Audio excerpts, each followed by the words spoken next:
Well, tonight we continue our series of special reports on the homeless crisis in Corpus Christi. The number of homeless in our city has drastically increased over the years, with many of them who live on the streets ending up in the Nueces County Jail. Tonight, our Roland Rodriguez has more in this special report.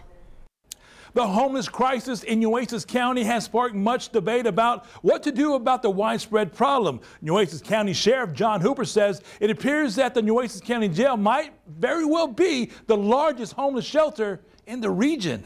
When I became the sheriff, I started looking at who is in our jail, looking at the demographics of different people in our jail.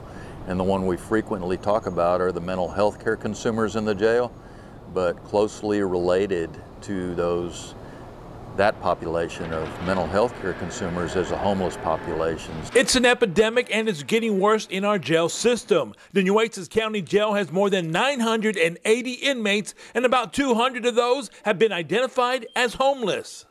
Now, no one is in the Nueces County Jail because they are homeless. They're in the Nueces County Jail because they've been accused of a crime, and law enforcement and a magistrate says they belong in jail. But when we're looking at the population, homelessness could very well be an element that leads some of these people to crime. Some homeless prisoners are in jail for trespassing and drug charges, but a majority are there for serious and violent crimes. The ones that make it over here to the county jail, they're being charged with Class B, Class A misdemeanors, state jail felonies, and felony charges.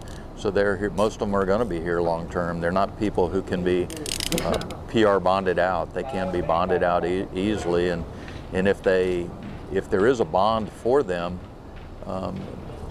most of them are not in a position financially to be bonded out. Every year, hundreds of homeless inmates leave jail with nowhere to go, and Sheriff Hooper wants to change that. It's a conversation. It's a multifaceted problem. It involves many different agencies, nonprofits, government, private sector. Everybody's got to be in on this one. And here at the Nueces County Jail, we're going to do our part. And I think one thing we're looking at is when we identify people who are homeless, and if and when they are to be released from the county jail, I think we need to make the effort for some type of family reunification, so that even though they're not asking for it, I think we're going to try to locate family members, even if that's not something that the inmates want us to do. Nearly 50% of homeless inmates have been diagnosed with a mental health problem and need treatment for it. And therefore they require more medication, more medical attention from our health service administrator, and so they can be more costly to house than other inmates that are in our system. And Sheriff Hooper says he hopes to find programs to keep homeless inmates from returning to jail. Reporting in the studio, Roland Rodriguez, KRIS 6 News. And despite what we have just seen, the homeless issue in Corpus Christi is of concern for many folks. But what if a homeless person came to you, actually showed up on your doorstep? What would you do?